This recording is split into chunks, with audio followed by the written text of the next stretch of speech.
களங்கிடும் மகனே வருவாயா, இயேசு அழைக்கின்றார். கண்ணீர் துடைப்பார், மார்போடு சேர்ப்பார், மாறாது அன்பு நம் இயேசு. கண்ணீர் துடைப்பார், மார்போடு சேர்ப்பார், மாறாது அன்பு நம் இயேசு. களங்கிடும் மகனே வருவாயா, இயேசு அழைக்கின்றார்.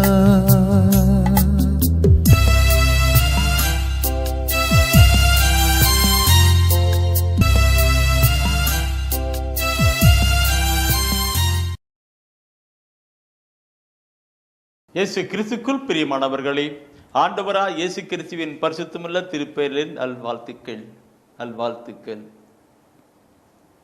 இந்த விடுதின நிகழ்ச்சியை அவளோடு கூட நீங்கள் பார்த்து வருகிறீர்கள். ஆண்டவர் உங்களுடைய உள்ளத்தின் விருப்பத்துக்கேற்ப உங்களோடு கூட அவர் பேசிக்கொண்டே இருக்கிறார். அந்த வார்த்தை உங்களுக்கு விடுதலை அளிக்கிறதா இருக்கிறது, நல்வாழ்வுக்கு வழிகாட்டுவதாகவும் இருக்கின்றது. ஏனெனில் அவருடைய வார்த்தை அவ்வளவாய் இருக்கிறது, அப்படியா இருக்கிறது. பிரியமானவர்களே, விடுதலை நிகழ்ச்சியை காணுகிற அநேக சகோதர சகோதரிகள் இறைச்செய்தி மிக மிக மிக பயனுள்ளதாக இருக்கிறது, ஆழமான கருத்தாக இருக்கிறது, எங்களுக்கு மிகவும் அது பயனுள்ளதாக எங்களோடு பேசுவதாக எங்கள் நடப்பிக்கிறதாகவே இருக்கிறது என்று பல நல்கருத்துக்களை சொல்வார்கள். அப்பொழுது என்னை நான் தாழ்த்திக் கொள்வேன். ஏனென்றால் எங்கேயோ எப்படியோ வாழ்ந்து கொண்டிருந்த என்னை அழைத்து படிப்பு குறைவாக படிப்பட்டிருந்த நினைத்து பயன்படுத்துகிற ஆண்டவருக்கே நான் துதி அளிப்பேன். விடுதலை நிகழ்ச்சியை பார்க்கிற உங்கள் ஒவ்வொருவரையும் மிக தாழ்மையோடு நான் கேட்டுக்கொள்வது, எங்களுக்காக நீங்கள் ஜெபியுங்கள். நற்செய்தி அறிவிக்கின்ற எனக்காக, என்னோடு கூட செயல்படுகிற நண்பருக்காக நீங்கள் ஜெபியுங்கள். நாங்கள் இன்னும் அதிகமாக இறை வார்த்தைகளை தரவிட வேண்டும். எல்லா மக்களுக்கும் நற்செய்தி செல்லப்பட வேண்டும். அதற்காக ஜெபியுங்கள். ஆண்டவர் உங்களுக்கு உணர்த்துவார் என்றால் இந்த ஊழியத்தை நீங்கள் காணிக்கையினால் தாங்குங்கள். எங்களோடு கூட தொடர்பு காணிக்கையால் தாங்குவதற்கு எங்களோடு கூட தொடர்பு கொள்ளுங்கள். நாளிலும் ஆண்டவர் தருகின்ற ஒரு செய்தியை நாம் கேட்க ஒப்பு கொடுக்கலாம். நேசிக்கிற அன்பின் ஆண்டவரே, இந்த மாலை வேலைக்காய் கொடான கொடி தோத்திரம் அப்பா. இது உம்முடைய பாதப்படியில அமர்ந்திருக்கிறோம். எங்களுக்காக மரித்து வீத்து வாழ்ந்து கொண்டிருக்கிற இயேசுவே, இப்பொழுது எங்களோடு கூட பேசும் ஆண்டவரே. நீர் பேசுகிற ஒவ்வொரு வார்த்தையும் எங்களுக்கு நல்வாழ்வுக்கு வழிகாட்டுவதாய் அமையட்டும். ஆசீர்வாதத்துக்கு கிருபைக்கு எங்களுக்கு நடப்பிப்பதாக இருக்கட்டும். ஆண்டவரே நீர் பேசும். உம்முடைய பிள்ளைகளை நாங்கள் கேட்கிறோம். ஆமென். பிரியமானவர்களே, ஆண்டவராய் இயேசு கிறிஸ்து பாடுகள் பட்டார், மரித்தார், அடக்கம் செய்யப்பட்டார், 3ஆம் நாள் உயிர்த்தெழுந்தார். ஆண்டவராய் இயேசு கிறிஸ்து உயிர்த்த இந்த பின், அதுக்கு முன்னாடி அவர் தன் சீடர்களை அழைத்து சொல்லுகிற கருத்து வேறு. ஆனால் உயிர்த்த பின்னாடி அவர் விண்ணகம் செல்லுகிற பொழுது, அவர் விண்ணகம் செல்லுகிறதுக்கு முன்னாடி அவர் சொல்ற வார்த்தை பார்க்கணும். பிரியமகளே, நற்செய்தி அறிவிங்கன்னு தான். இன்னைக்கும் இயேசு ஆண்டவர் உயிர்த்து விண்ணகம் செல்லுகின்ற நாட்டிலே நாம் இருக்கிறோம். அவர் அன்னைக்கு சீடர்களிடம் என்ன சொன்னாரோ அதே தான் இப்பொழுது நமக்கோடு கூட பேசுகிறார். நற்செய்தி அறிவிங்க. அந்த நற்செய்தி அறிவிப்பின் மேன்மையும் அவசியத்தை குறித்து நாம் சிந்திக்கணும். ஏன் அப்படி நற்செய்தி அறிவிங்கன்னு சொன்னார்ன்றதை குறித்து நாம் இந்த நாளிலே சிந்திக்கணும். பிரியமானவர்களே, மரித்து உயிர்த்த இயேசு கிறிஸ்து தன் சீடர்களை அனுப்பி அப்படி சொல்லுகிறார், வருத்த பெற்றுக்கிடுங்க, உலகம் எங்கேயும் செய்தி படைப்புக்கெல்லாம் நற்செய்தி அறிவிங்கன்னு சொல்வார். மத்திய 24:14 பார்க்கிற பொழுது எல்லா இனத்தாருக்கும் எல்லா மக்களுக்கும் எல்லா மக்களுக்கும் உலகம் எங்கும் நற்செய்தி அறிவிக்கும் சொல்லியிருப்பார். பின்னர் முடிவு வரும் சொல்வார். எல்லா இனத்தாருக்கும் எல்லா மக்களுக்கும் உலகம் எங்கும் இருக்கும். அதுக்குதான் அந்த தொலைக்காட்சி ஒளியும் ஒரு திட்டத்தோடு சேர்க்கப்பட்டிருக்கிறது. அவர் இந்த வீட்டு பின்னாடி போகும்போது சொல்றாரு, படைப்புக்கெல்லாம் நற்செய்தி அறிவிங்க, எல்லாரும் சீடராக்குங்கன்னு சொல்லிட்டு போவார். அந்த 28ஆம் அதிகாரத்தில் பார்க்கும்போது சரி, அது என்ன மார்க்கு நற்செய்தியாளர் சொல்லுகிற பொழுது அவர் சொல்லுவார். மார்க் நற்செய்தியாளர் பார்க்கும் பொழுது மார்க் நற்செய்தியில் 13ஆம் அதிகாரத்தில் 10 இருக்கும், முதல்ல நற்செய்தி அறிவிங்கன்னு.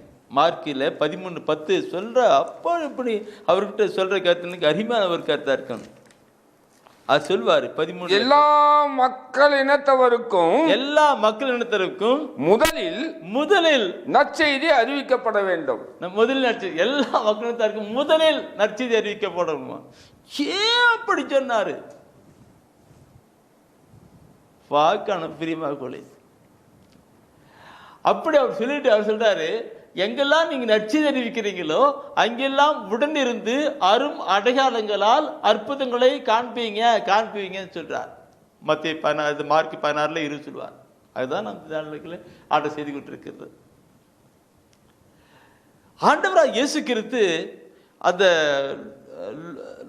அது சொல்லுகிற பொழுது லூகாஸ் அதை வித்தியாசமா சொல்லுவார். லூகாஸ் சொல்லுகிற பொழுது 24ஆம் அதிகாரத்தில் 47 48 சொல்லுகிற பொழுது அவர் சொல்லுவார். லூகாஸ்ல சொல்லுவார். ஒவ்வொரு நற்செய்தியாளர்களும் அவங்க எல்லார்ட்டையும் சொல்றாரு. ஒவ்வொரு நற்செய்தியாளர் எப்படிலாம் சொல்றாரு. மத்தியில் இப்படி சொல்றாரு, மார்க்கில் இப்படி சொல்றாரு, லூக்காவில் சொல்லுகிற பொழுது அவர் சொல்லுவார். இன்றைக்கு லூக்காவில் 24ஆம் அதிகாரத்தில் 47 48 சொல்லுகிற போது சொல்லுவாங்க, பாவ மன்னிப்பு பெற மனமாறுங்கள் என எருசலேம் தொடங்கி அனைத்து நாடுகளிலும் அவருடைய பெயரால் பறைசாற்றப்பட வேண்டும் என்றும் எழுதியுள்ளது. இவற்றுக்கு நீங்கள் சாட்சிகள் சொல்லப்பட்டது. எல்லாருக்கும் நீ சொல்லணும், அதுக்கு நீ சாட்சி சொல்லிருக்கிறார்.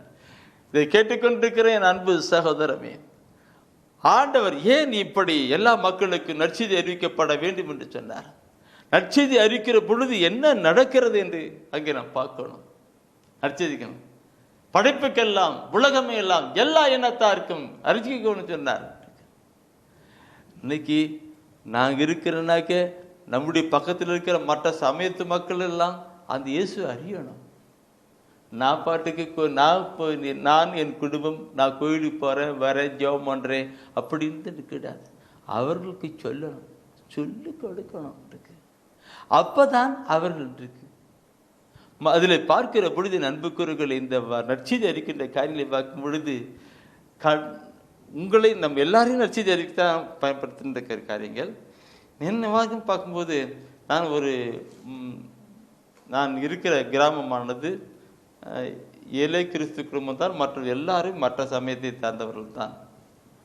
அவர்களிடம் ஆண்டவர் இயேசு கிறிஸ்துவை பற்றி அறிவிக்கிறதுக்கு ஆண்டவர் தானே எனக்கு வழியும் வாய்ப்புகளையும் தந்து கொண்டிருக்கிறார். அறிவிக்கணும். அறிவிக்கிற பொழுது தான் ஆண்டுடைய காரியம் கடந்து வரும். ரோமர் புத்தகத்திலே பார்க்கிற பொழுது 10ஆம் அதிகாரத்திலே 16வது வசனத்தை அந்த பிற்பகுதி நாம் படிக்கிற போது 10ஆம் ரோமர் புத்தகத்திலே ஆரம்பிக்குமே அவர் தான். ரோமர் புத்தகத்திலே 10ஆம் அதிகாரத்திலே அந்த பார்க்கிற பொழுது 16ஆம் வசனத்தை பிற்பகுதி படிச்சு பாருங்க, படிங்கன்னா பார்க்கலாம், அருமையா இருக்கும். தாங்கள் கேள்வியுறாத ஒருவர் மீது எவ்வாறு நம்பிக்கை கொள்வார்கள்? அறிவிக்கப்படாத ஒன்றை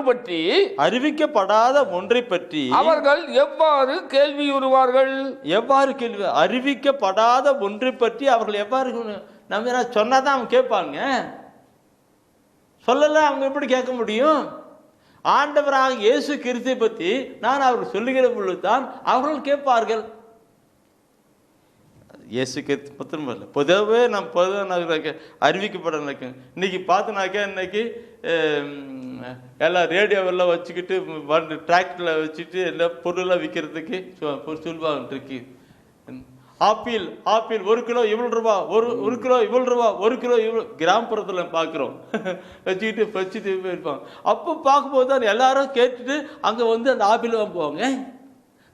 தக்காளி பழம் ஒரு கிலோ 15 ரூபா, 1 கிலோ 15 ரூபான்னு வண்டி வச்சு போயிட்டே இருக்கிறாங்க. அப்போ அது கேட்கற பொழுது தானே, நீ பாட்டுக்கு வண்டி போனாங்க ஆள் கேட்பாங்க, நீ பேர் வண்டி இருக்கு. அப்போ அறிவிக்கப்பட்டால்தான் அதை கேட்பார்கள், கேட்பாக தான் அங்கே கடந்து வருவார்கள். எத்தனை அறிவான கருத்து இல்லைங்களா? இன்னைக்கு நம்முடைய வாழ்க்கையில பார்க்கும்போது அது அறிவிக்கப்படாது இருக்கு. அறிவிக்கப்படாத ஒன்று பற்றி அவர்கள் எவ்வாறு கேள்வி வருவார்கள். அப்படி சொல்லிட்டு அடுத்து 15வது வசனத்துல சொல்லுகிற கருத்தை நீ பார்க்கணும்.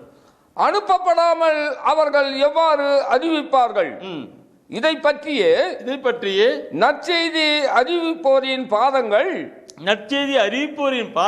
எத்துணை அழகாய் இருக்கின்றன என்று மறைநூலில் எழுதியுள்ளது. நற்செய்தி அறிவிப்போரின் பாதங்கள் எத்தனை அழகாய் இருக்கிறது என்று நினைக்கும்.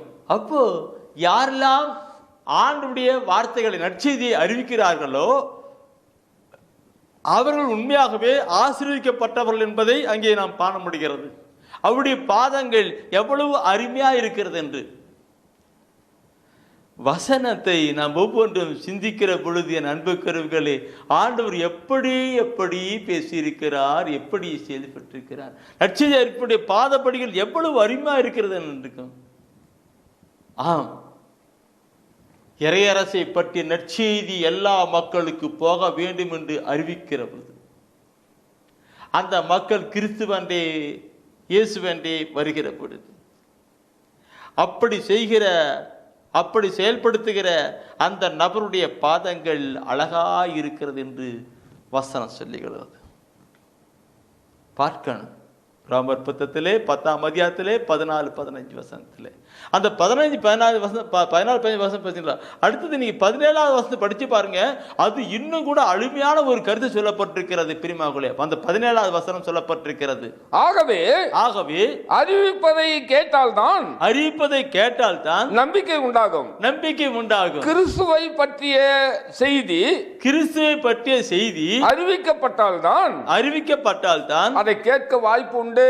அவற்றை கேட்க வாய்ப்பு உண்டு. கிறிஸ்து பற்றி நற்செய்தி அறிவிக்கப்பட்டால் தான் அதை கேட்க வாய்ப்பு அறிவிக்க இல்லைங்களா? இந்த காலகட்டத்தில் பார்க்கும் பொழுது அறிவிப்புக்கான நிலைகள் அதிகமாக நெருக்கப்படுகிறது. அது பிசாசானவன் செயல்பாட்டினால நெருக்கப்படுகிறது. ஆனால் நற்செய்தி அறிவிக்கின்ற காரியங்களை கடந்து வர வேண்டும் என்று சொல்லுகிறது. என் அன்புக்குரியவர்களே, நற்செய்தி அறிவிக்கணும். இந்த நாம் நற்செய்தி அறிவிக்கின்ற நிலையை நான் பார்க்கிற பொழுது நம் சமூகம் எங்கே எப்படி எவ்வளெல்லாம் அறிவிக்கப்படுகிறது என்பதை கொஞ்சம் சிந்தித்து பார்க்கணும் இல்லைங்களா? நற்செய்தி அறிவிப்பது எங்கே? என்ன நற்செய்தி அறிவிக்கிற பொழுதுதான் மக்கள் கேள்வி வருவார்கள். இறையரசை பற்றி நற்செய்தி அறிவிக்கிற பொழுதுதான், இறை ஆட்சி என்றால் என்ன என்று அறிவிக்கிற பொழுதுதான் அந்த மக்கள் இறையாட்சியை பற்றி கேட்டுக்கொள்வார்கள். பாவ மன்னிப்பு குறித்து அறிவிக்கிற பொழுதுதான் அந்த பாவ மன்னிப்பை பற்றி மக்கள் அறிவார்கள், ஆண்டவரை அனுபவிப்பார்கள். கிறிஸ்து ஏன் இந்த உலகத்துக்கு வந்தார், ஏன் மரித்தார், ஏன் அவர் உயிர்த்தார் என்று சொல்லுகிற பொழுதுதான் அவர்கள் அந்த இயேசுவை பற்றி அறிந்து கொள்ள முடியும், கடந்து வர முடியும். இந்த வாசனை படிக்கிற பொழுது என் அன்புக்குரியவர்களே, அந்த ஒவ்வொரு கருத்தும் பலமான கருத்தா இருக்கும். முன்ன படிச்சோம்லப்பா 14 இந்த 10ஆம் அதிகாரத்தில் நான் படிச்சோம்லப்பா 15 வசனம் 10-15 படிச்சோம். நற்செய்தி அறிவிப்புடைய பாதங்கள் கால்கள் பாதப்படிகள் எவ்வளவு அருமையாக இருக்கிறது என்று நான் பார்க்கிற பொழுது எந்த ஒரு கருத்து இருக்கும், பாதப்படிகள் இருக்கும். இந்த ஒரு கருத்தை நான் சொல்லணும்னா மணிக்கணக்காக நான் சொல்ல முடியும். ஏனென்றால் இதை நான் படித்து வாழ்வாக்கி அதை கொண்டு செயல்படுத்துகிற நிலையிலே தான் தான் சொல்ல முடியும். பாதப்படிகள் எவ்வளவு அருமையா இருக்குன்னு சொல்லப்பட்டு, பாதப்படிகள் எவ்வளவு அருமையா இருக்குன்னு சொல்லுகிற வந்து இந்த பாதப்படி இது கால் இருக்கு. என் அன்புக்குரியவர்கள் நற்செய்தி இருக்கும். அதுல எபேசிய திருமுகத்தில் பார்க்கணும். புனித பவுல் எபேசிய திருமுகத்தில் சொல்லுவாரு, நீங்கள் சாதாரண மனிதர்களோடு கூட போராடப்படவில்லை, அதிகாரம் தன்னோட ஆட்சி செய்கிறவர்கள், இருளில் வாழ்கிற மக்கள், பொல்லாத ஆவிகளோடு கூட நீங்கள் போராடுகளா இருக்கிறீர்கள். எனவே கடவுள் அருளுகின்ற படைக்கலங்களாகி இருக்கிற அவற்றை நீங்கள் அணிந்து கொள்ளுங்கள் என்று அங்கே சொல்லிக் கொடுப்பார். அதிகாரம் தாங்கள் ஆட்சி இருளில் வாழ்கிற மக்கள் வான் வெளியிலே திரிகிற பொல்லாத ஆவிகளோடு கூட நீங்க போராடுறீங்க. அதனால நீங்க கடவுள் அருள்கின்ற படைக்கலைகளாகிய போர்க்கருவிகளாகியவற்றை அணிந்து கொள்ளுன்னு சொல்லிட்டு அதுல ஒரு முக்கியமான ஒரு கருத்து சொல்லியிருப்பார். என்ன சொல்லியிருப்பார்னாக்க, அதுல எபேசியர்ல 6ஆம் அதிகாரத்துல 15வது வசனத்தை நீ படிச்சு பார்க்கணும். அமைதியை அருளும் நற்செய்தியை அறிவிப்பதற்கான ஆயத்த நிலையை உங்கள் காலில் மிதியடிகளாக போட்டுக் கொள்ளுங்கள். உங்கள் காலடியில் மிதியடிகளாக போட்டுக் கொள்ளுங்கள். காலடியில் இருக்கு கடவுள் அருளுகின்ற படைக்கலன் தான் இந்த காலடி மிதியடின்னு. படைக்கலன் பிரிமார்களே, போர்க்கருவி. நான் இராணுவத்தில் இருந்தவன். இராணுவத்தில் சண்டைக்கு போகிற பொழுது மேல அல்மட்டு, மார்பு கவசம், பெல்ட், கீழே காலுக்கு எல்லாம் போட்டுக்கிட்டு இருப்பாங்க, பாதுகாப்பு நிலை போட்டு இருப்பாங்க. அந்த மாதிரி கடவுள் அருளுகின்ற படைக்கலங்களால் மிதியடின்னு சொல்லப்படுகிறது தான் நற்செய்தி அறிவிப்புக்கான பாதப்படின்னு சொல்ல, நற்செய்திக்கான அருள் தான் நற்செய்தி சொல்ல பாதப்படி. என் அன்புக்கருவில்லை இந்த பாதப்படி என்று நான் சொல்லுகிற பொழுது சாதாரணமான ஒரு கருத்து கிடையாது. அந்த பாதப்படியிலே கடந்து போகிற கருத்து தான். நீங்கள் சாதாரண மனிதனோடு கூட போராடவில்லைன்னு சொல்லி தான் கொண்டு வருகிறார்கள். இந்த நற்செய்தி அறிவிப்பு காரியம் சாதாரணமான காரியம் கிடையாது. அதனால் தான் கடவுள் பாதப்படிகளை கொடுக்கிறார், மிதியடிகளை கொடுக்கிறார். அந்த மிதியடியை கொடுக்கும்போது அந்த மிதியடியை போட்டுக்கணும். நாங்கள்லாம் கிராமப்புறத்தில் வாழ்கிறோம். டவுன்ல எல்லாருக்குமே தான் எல்லாரும் மிதியடி போட்டுருக்கேன். மிதியடி எதுக்காக போடுகிறோம்? நடந்து போகிற இடத்துல ஏதாவது கல் முள் அதாவது கண்ணாடி தானே பாட்டு நம்ம காலு குத்தாதபடி பாதுகாக்கிறது தான் போட்டு வரோம் இல்லைங்களா? அதே வேளையில் சில இடத்துல போகிற பொழுது ஏதாவது புழு பூச்சி இருந்தால் கூட அதை மிதித்து போடுகிற நிலைக்கு தான் அந்த மிதியடியை நாம் போட்டுக்கொள்ளுகிறோம் இல்லைங்களா? இங்கே ஆண்டவர் சொல்லுவதை பார்க்கணும். ஒரு நற்செய்தி அறிவிப்புடைய மேன்மை குறித்து நான் பார்க்கிற பொழுது அங்கே சொல்லிக் கொடுக்கின்ற காரியம் லூக்கா நட்சத்திலே பார்க்கிற பொழுது அருமையான ஒரு கருத்தை சொல்லிக் கொடுப்பார். லூக்கா நட்சத்திலே பார்க்கிற பொழுது 10ஆம் அதிகாரத்திலே 19 தன்னுடைய சீடர்கள் 72 பேர் கடவுள் இயேசு அழைப்பார். 72 பேர் சலசம் பண்ணி 2 பேரா அனுப்புறாங்க. 2 பேரா அனுப்புறாங்க. அனுப்புகிற பொழுது அங்கே அவர் சொல்லி கொடுக்கிறேன். இவங்களா போயிட்டு நற்செய்தியை அறிவிங்க, பேய் பிசாசெல்லாம் ஓட்டுங்க, துரத்துங்க சொல்லி அனுப்புகிறாரு. நீங்கள் சாதாரண மக்களோடு போராடல, வான்வெளியில் திரிகிற பொல்லாத போராடுங்க சொல்லி சொல்ற ஆண்டவர், இங்க சொல்லுகிற ஆண்டவர் மிதியடியை போட்டுக்கோன்னு சொல்லுகிற ஆண்டவர், நீ போயிட்டு பேயை ஓட்டுடான்னு சொல்லுகிற ஆண்டவர் அனுப்பிடுறாரு. அங்க பார்த்தோன்னா 72 பேர் போயிட்டு எல்லாம் பேய்கெல்லாம் ஓட்டிட்டு வராங்க. அவங்க சொல்றாங்க, ஆண்டவரே உம்முடைய பேரை சொன்ன பேய்கெல்லாம் நடுங்குது அல்லவா சொல்றாங்க. நடுங்குதான் சொல்றாங்க. அந்த பெரியவார்களே, அந்த கருத்தை பார்க்கணும். பெரியவார்களே, நற்செய்தி அறிவிப்புடைய அவசியத்தை மேன்மை ஏன் ஆண்டவர் இப்படி கொண்டு வந்தார் பார்க்கணும். அந்த 10ஆம் அதிகாரத்தில் 19ஆம் வசனத்தில் அவர் சொல்லுவார், ஆண்டவர் சொல்லுவார், அங்க சொல்லுவார், பாம்புகளையும் தேள்களையும் மிதிக்கவும் பகைவரின் வல்லமை அனைத்தையும் வெல்லவும் உங்களுக்கு அதிகாரம் கொடுத்திருக்கிறேன். உங்களுக்கு எதுவுமே தீங்கு விளைவிக்காது. வசனத்தை அப்படி படிச்சு போனவனும் பாம்புகளையும் தேள்களையும் மிதிக்கவும் அதிகாரம் கொடுத்திருக்கிறேன் சொல்லுகிறார். உங்களுக்கு எதுவுமே உங்களை தீங்கு பண்ணாதுன்னு சொல்லியிருக்கிறார். நற்செய்தி அறிவிக்கின்ற காரியத்துக்கு முக்கியத்துவம் கொடுத்து செயல்படுகிற ஆண்டவரே பார்க்கணும். பாம்புகளும் தேள்களையும் மிதிக்கணும்னு சொல்லுகிறது. பிரியமாக்களே, இந்த பாம்புகளை செல்லும் மிருகம் சொல்லுகிற பொழுது பாம்பு அது இப்படி, தேள் அது ஒரு கொடிய விஷம் உள்ள பூச்சி இல்லைங்களா? அதெல்லாம் விஷம் உள்ளது எதுவோ அதெல்லாம் ஒழிச்சு போகிற நிலைத்தான் அங்கே கொண்டு வருகின்ற காரியங்கள்.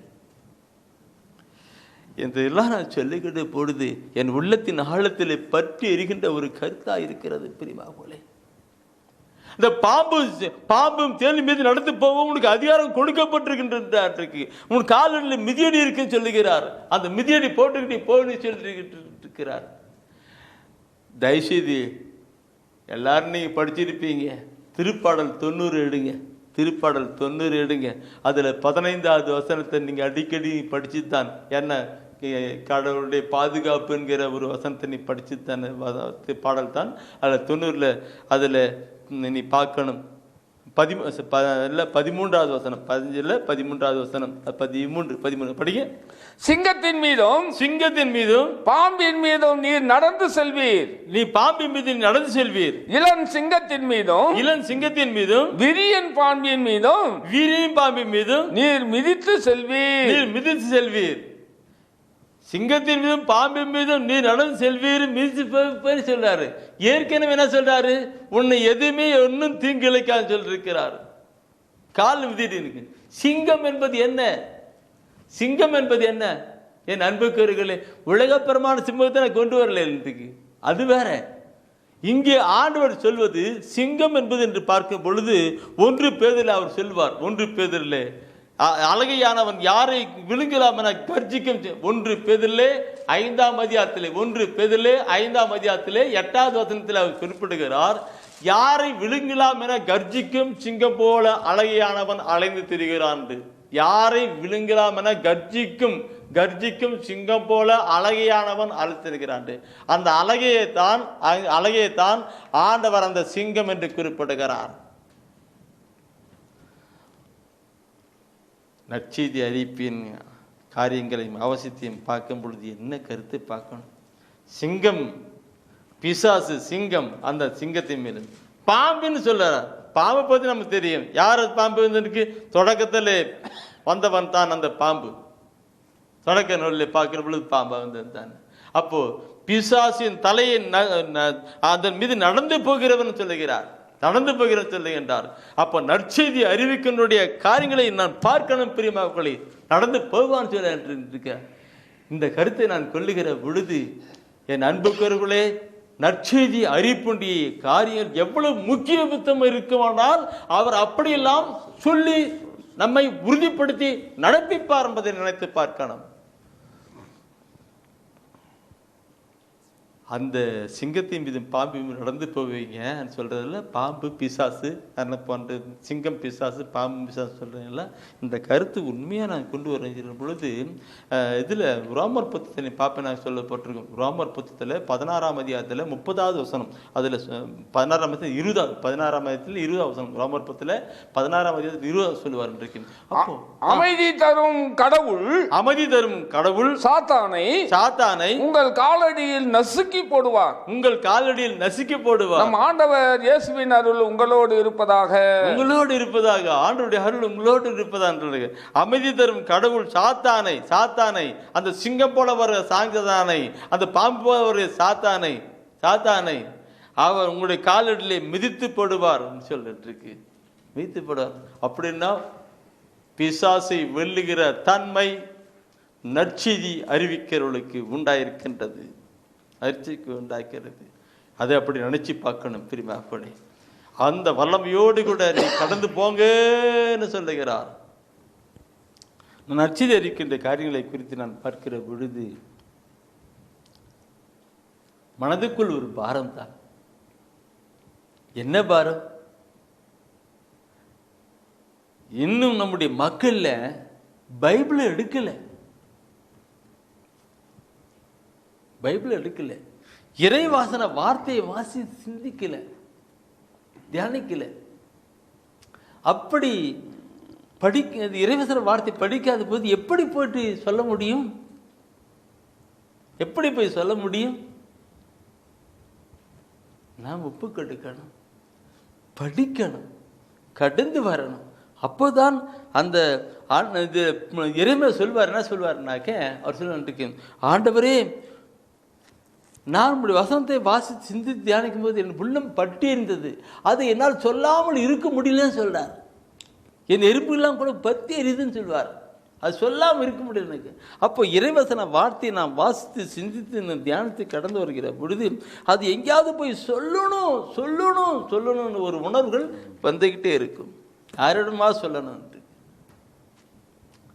இன்னைக்கு மக்கள் நம்முடைய மத்தியிலே அந்த இறைவசன வார்த்தையை அதிகமாக எடுக்கப்படவில்லையே. புனித பவுலடிகள் இதை பற்றி அழகா சொல்லுவார். புனித பவுலடிகள் எவரை பார்த்தாராக எங்கெங்க தாக்கணுமோ அங்கெல்லாம் தாக்கி அடித்து பேசிட்டு இருப்பார். புனித பவுல் எபேசியர் திருமுகத்தில் சொல்லுவார். அதில் சொல்லுகிற பொழுது சாரி எபிரேயரில் நான் அந்த எபிரேயரில் 5ஆம் அதிகாரத்தில் 12வது வசனத்தை நீ படிச்சு பாருங்க. அதில் சொல்லப்படுகிற வார்த்தை மிக அற்புதமான ஒரு கருத்தா இருக்கும். இவ்வளவு காலத்திற்குள் ஆசிரியர்களாய் இருந்திருக்க வேண்டிய நீங்கள், ஆசிரியராய் இருக்க வேண்டிய நீங்கள் இன்னும் கடவுளுடைய வாய்மொழிகளின் அரிச்சுவடையே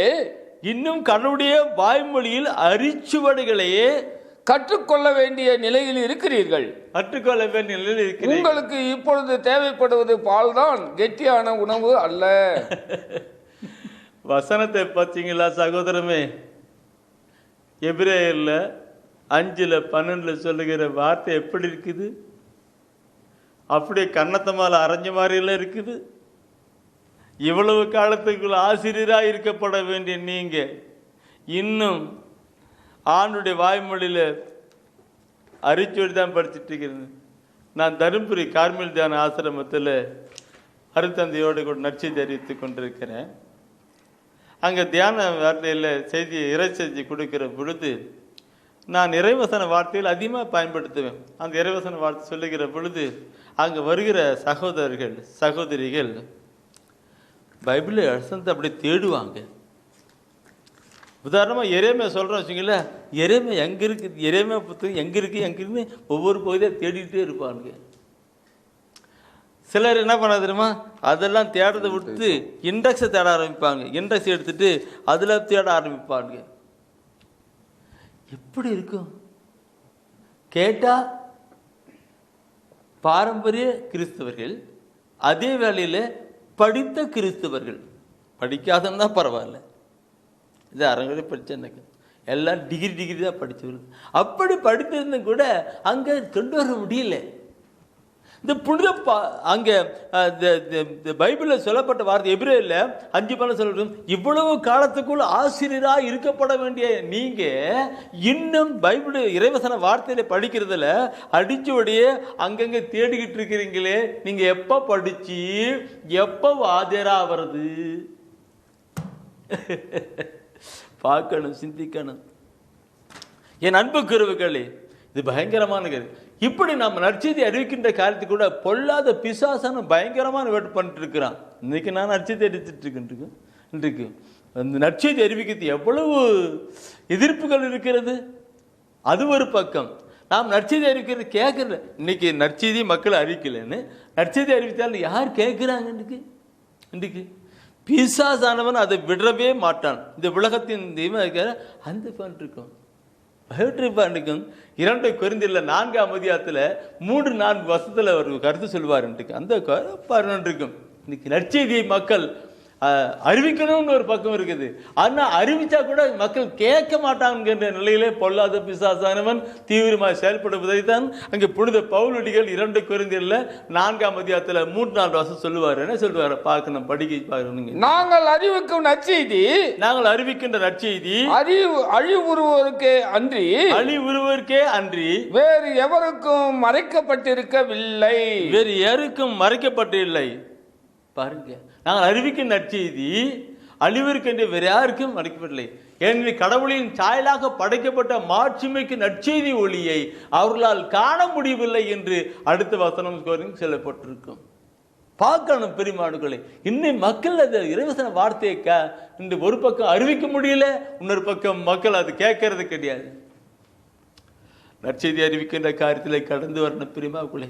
இன்னும் அரிச்சுவடையே படிச்சுக்கிட்டு இருக்கிறோம். ஒன்றுமாக்க எங்கே தேடிக்கிட்டு இருக்கிறோம். பைபிள் எந்த வசனம் எங்கே இருக்குன்னு தேடிக்கிட்டு படிச்சுட்டு இருக்கிறோம். ஒவ்வொரு நாளும் இறைவசன வார்த்தை படித்து கொண்டு வருகிற பொழுதுதான் நாம் புனித இறைவாக்கின் இறைமை சொன்னது போல நான் சொல்ல முடியும். ஆண்டவரே, நான் பத்தி எரிது சொல்லணும்.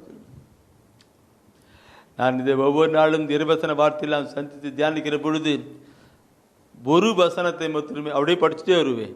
ஒரு வசனத்தை படிக்கிற பொழுது அந்த வசனம் வந்து சிந்திக்கினாக்க அரை மணி நேரம் 1 மணி நேரம் கூட அப்படி போயிட்டே இருக்கும். அந்த அரை மணி நேரம் 1 மணி நேரம் சிந்தித்து தியானித்த யாருக்கிட்டையாவது சொல்லாமல் இருக்கவும் முடியாது.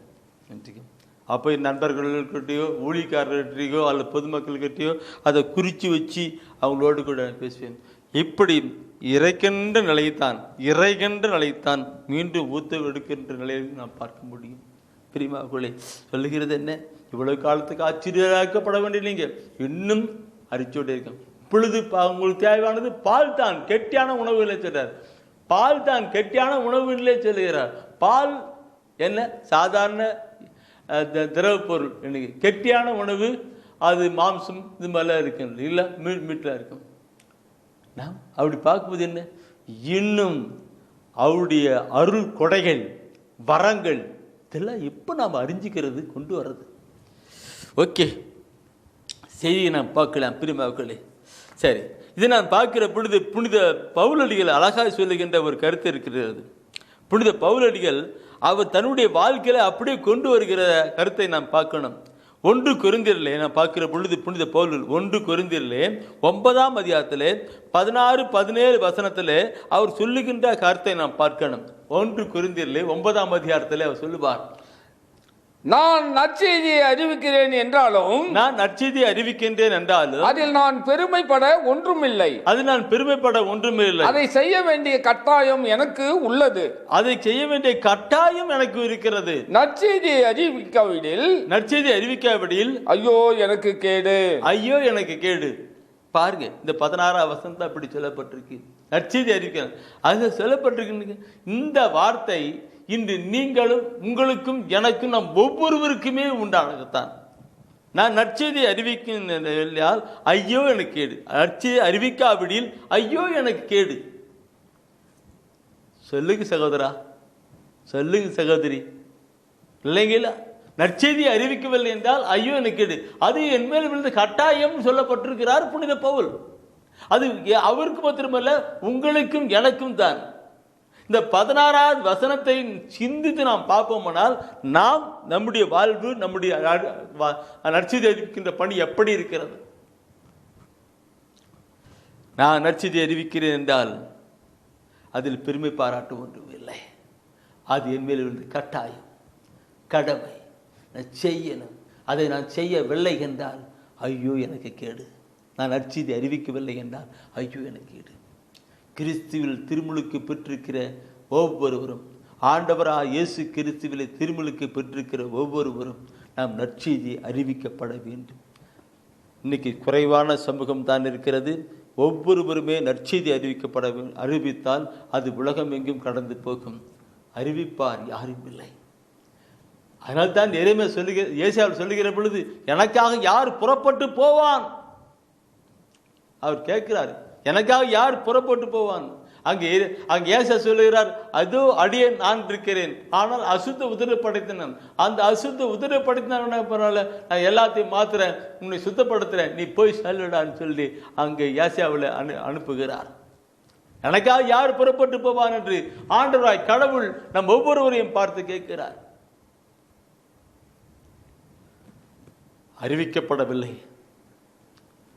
அறிவிக்கப்படவில்லை என்றால் ஐயோ என் கேடு என்று புனித பவுல் எந்த உணர்வோடு கூட அவர் அப்படி சொல்லுவார் என்று பார்க்கணும்.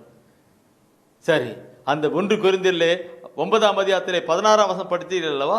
அடுத்தது 17ஆம் வசனம் படித்து பாருங்கள். அதிலே அவர் என்ன சொல்லுகிறார் என்று நமக்கு தெரியும். இதை நானாக விரும்பி செய்தால் எனக்கு கைமாறு உண்டு. நானாக விரும்பாவிட்டாலும், நானாக செய்யவிட்டாலும் இது என்னிடம் ஒப்படைக்கப்பட்டுள்ள பொறுப்பாக இருக்கிறது. இது நானாக செய்துதான் அதுக்கு கைமாறு இருக்கு. அது நானாக செய்யலைன்னா கூட நான் செய்ய வேண்டிய பொறுப்பாக இருக்கிறது, நான் செய்யணும் சொல்லுகின்றார். இதை கேட்டுக்கொண்டிருக்கிறேன் அன்பு சொல்லுமே, அது பவுலடிகளுக்கு மாத்திரமல்ல, எனக்கும் உங்களுக்கும் நாம் ஒவ்வொருவருக்குமே இந்த கருத்து தான். ஒவ்வொருவருக்குமே கருத்தான். நாம் நற்செய்தி அறிவிக்கின்ற காரியங்களை கடந்து வரணும். அப்பொழுதுதானே இந்த மனமாற்றத்தை காரியம் உண்டு. மனமாற்றத்துக்காரி காரியம் ஆண்டவராக இந்த நான் பார்க்கிற பொழுது என் அன்புக்குள்ள ஒவ்வொரு கருத்துக்களையும் நாம் சிந்திக்கிற பொழுது தெய்வீக திருவசனத்தில் படிக்கிற பொழுது நற்செய்தி இருக்கின்ற காரியம் இருக்கும். இன்று நான் பார்க்கிற பொழுது என் பிரியமானவர்களே, நற்செய்தி அறிவிக்கிற பொழுது தான் மனமாற்றம் உண்டாகும், மனமாற்றம் உண்டாகும். அதற்காகத்தான் கடவுள் நாட்களில் இந்த காலகட்டங்களிலே மிக பொறுமையாக இருக்கிறார், பொறுமையாக இருக்கிறார். எல்லாரும் மனமாற்றம், மனம் திரும்புவதற்கான நற்செய்தி அறிக்கணும். நக்கிலம் கடவுள்கிட்ட வரணும் தான். புனித பேதுரு தன் திரும்ப இது கடைசி அந்த இதில் சொல்வார், இந்த இறுதி அந்த இரண்டு பேதில் 3ஆம் அதிகாரத்தில் நீங்கள் பார்ப்பீர்கள். ஆனால் ஆண்டுடைய இரண்டாம் வருகை குறித்து, இறுதி காலத்தை குறித்து அங்கே சொல்லி கொண்டு வருவார். இறுதி காலத்தை குறித்து 2 பேர், நீ குறிச்சிக்கிடுங்க, எல்லாம் குறிச்சு வச்சுட்டு இருக்கிறீங்க, குறிச்சிக்கிடுங்க. அதில் 2 பேர்களை பார்க்குற பொழுது அந்த 3ஆம் அதிகாரத்தில் அவர் சொல்லிட்டு வருவார், இறுதி நாட்களிலே ஆண்டுடைய 2ஆம் வருகை எப்படி இருக்கிறதுன்னு சொல்லி வருகிற பொழுது எல்லாரும் சொல்லுவார், அவர் காலம் தாழ்த்துகிறார் சொல்லுவார். ஏன் காலம் தாழ்த்துறான்னாக்க 9வது வசனத்தை நான் படிக்கலாம். ஆண்டவர் தம் வாக்குறுதியை நிறைவேற்ற காலம் தாழ்த்துவதாக சிலர் கருதுகின்றனர். ஆனால் அவர் அவ்வாறு காலம் தாழ்த்துவதில்லை, மாறாக உங்களுக்காக பொறுமையோடு இருக்கிறார். உங்களுக்காக பொறுமையோடு கூட இருக்கிறார். யாரும் அழிந்து போகாமல் எல்லாரும் மனமாற வேண்டும் என விரும்புகின்றார். எல்லாரும் மனமாறப்பட வேண்டும் என்று விரும்புகிறார். அவருடைய வருகை மிக சமீபமா இருக்கின்ற பரவாயில்லை. அதில் அவர் காலம் தாழ்த்துறாருனாக்க எதுக்காக? யாரும் அழிந்து போகாமல் எல்லாரும் மனமாறப்பட வேண்டும், எல்லாரும் மனமாறப்பட வேண்டும் என்று தான் அவர் வைப்பென்றிருக்கிறார். மனமாறப்பட வேண்டும் என்ன பண்றது? என்ன செய்யணும்? நற்செய்தி அறிவிக்கணும், நற்செய்தி அறிவிக்கணும். ஆண்டுடைய வருகை இப்படி இருக்கிறது, இறையரசு இப்படி இருக்கிறது. நான் இந்த பரலோக நரகங்கிற ஒரு புத்தகத்தை போட்டேன். ஆண்டவர் எனக்கு தரிசனத்தை கொடுத்து வெளிப்படுத்தி கொடுத்தார். பரலோகம் எப்படி இருக்கும், பரலோகத்தில் யாரெல்லாம் இருப்பார்கள், நரகம் எப்படி இருக்கும், நரகத்தில் எப்படிப்பட்ட பாவியில் என்னென்ன அனுபவிச்சுட்டு இருப்பான்ட்டு ஆண்டவர் காட்சி கொடுத்தார். சொல்வது போல எனக்கு காட்சி கொடுத்தார். அதை புத்தகம் இருக்கிறேன். யாரும் அழிந்து நரகத்துக்கு போகக்கூடாது, யாரும் அழிந்து கீழே போகக்கூடாது என்பதற்காகத்தான் ஆண்டவர் வைப்பென்றிருக்கிறார். எல்லாம் மனமாறணும், எல்லாரும் மனமாறணும், மனமாறணும். ஏன்னா எல்லா மக்களும் கடவுளுடைய பிள்ளைகள் தான், அவருடைய மக்கள் தான், அவருடைய வரணும். அவரால் படைக்கப்பட்டவர்கள், கடவுளால் படைக்கப்பட்டவர்கள். கடவுளால் படைக்கப்பட்ட ஒருவரும் கீழே போகக்கூடாது, எல்லாரும் மனமாறப்பட வேண்டும் என்று தான் அறிவிக்கிறார்.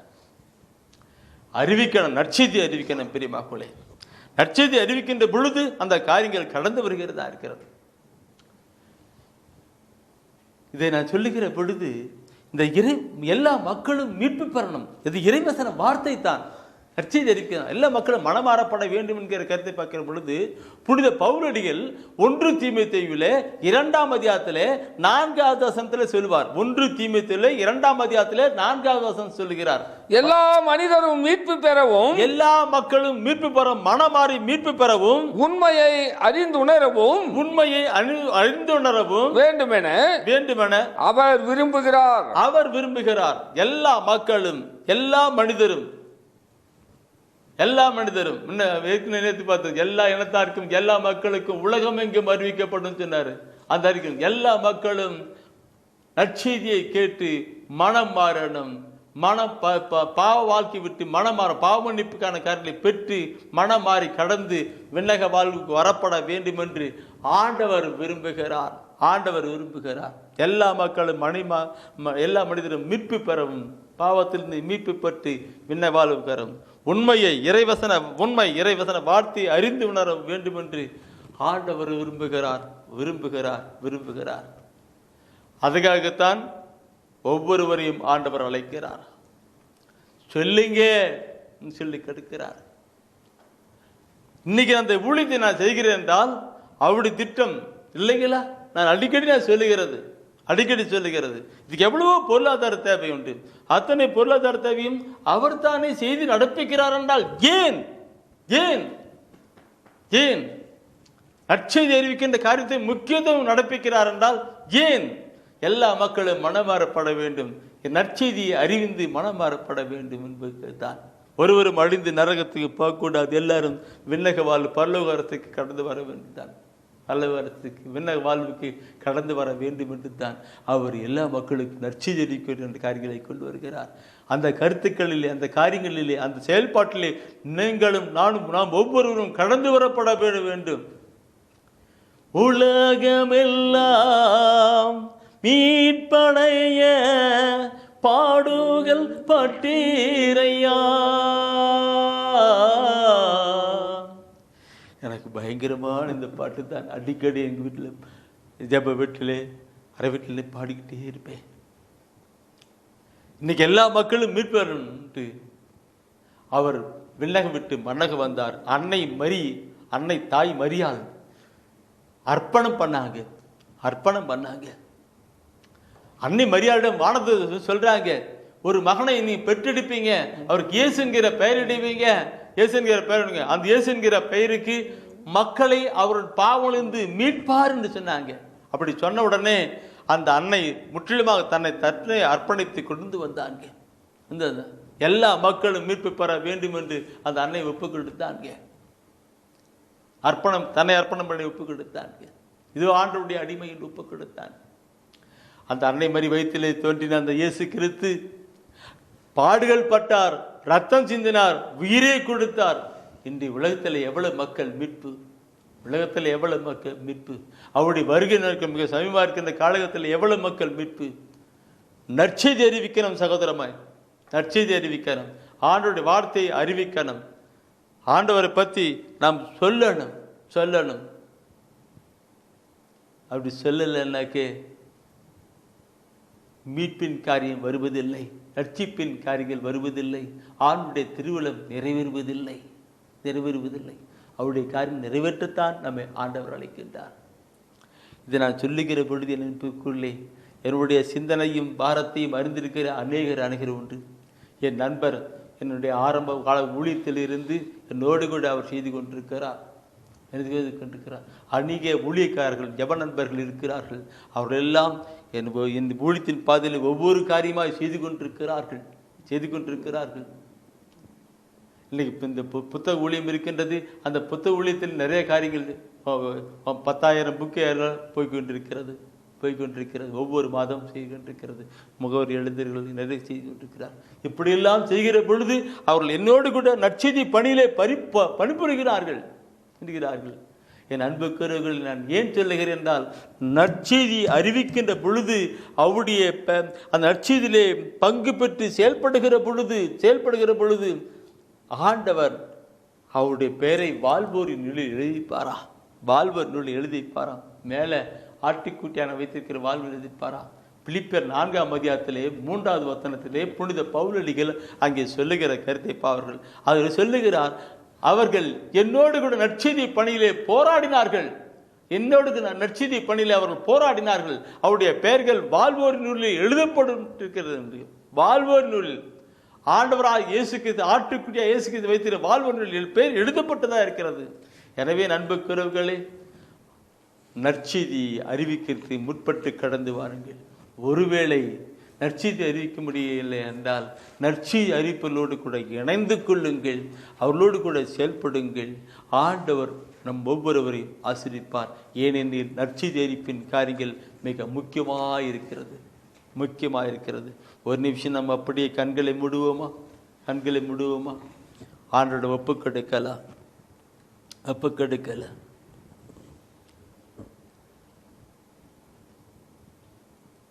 நற்செய்தி அறிவிக்கிற காரியங்கள் மிக மிக அவசியமான காரியங்கள். அப்பொழுதுதான் ஆண்டுடைய திருவிழம் நிறைவேறுகின்றன. எங்கள் நேசிக்கிற அன்பின் ஆண்டவரே, நற்செய்தி அறிவிப்புடைய மகத்துவத்தை, மேன்மையை, கட்டாயத்தை இந்த வேளை நாங்கள் அறிந்து கொண்டோம். ஆண்டவரே,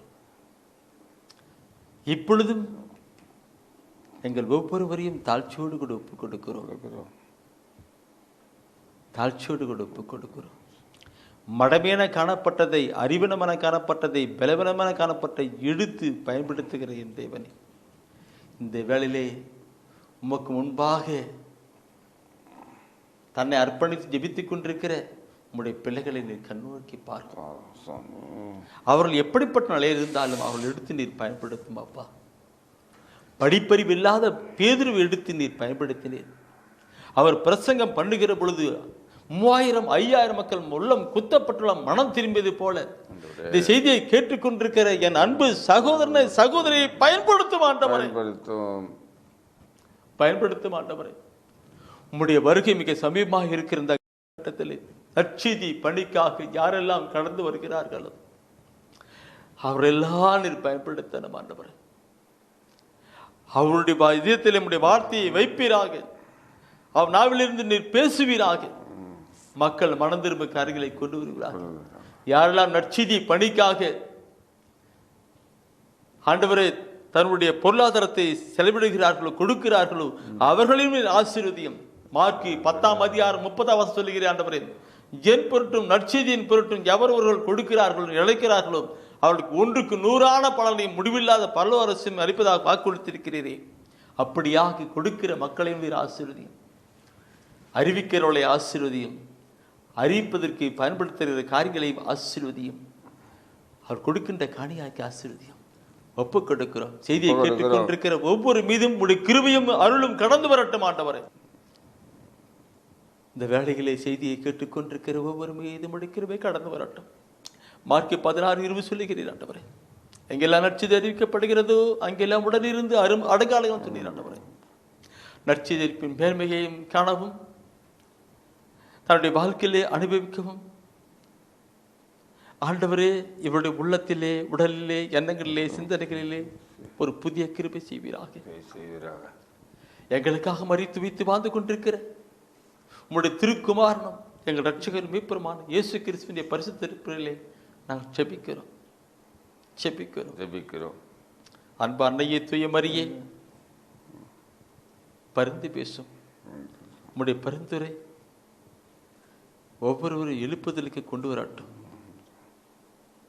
ஆமென். மரியே வாழ்க, ஆண்டவரும் உடனே, பெண்களிலே நீர் பேறு பெற்றீரும் மகனும் வாழியவே. பரிசுத்த மரியாயே எங்கள் பரமனின் தாயாரே, பாவிகள் எங்களுக்காய் பரமனை மன்றாடும். இப்போதும் நீர் மன்றாடும், எப்போதும் நீர் மன்றாடும். தீமைகள் நெருங்கையிலே பரமனை மன்றாடும். மரணம் வருகையிலே எம்மை தாங்கும் அம்மா.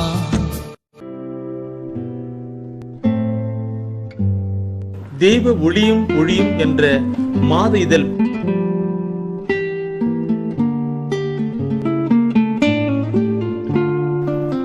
எமது டிவைன் ஊழியத்தின் வழியாக வெளியிடப்படும் தெய்வ ஒளியும் ஒளியும் என்ற மாத இதழ் பெற வேண்டும் என்றால் சரியான முகவரியை அனுப்புங்கள். புத்தகங்கள் அனுப்பி வைக்கின்றோம். எங்கள் ஊழியங்களுக்காக ஜெபியுங்கள். ஆண்டவர் உணர்த்துகின்ற காணிக்கையால் தாங்க.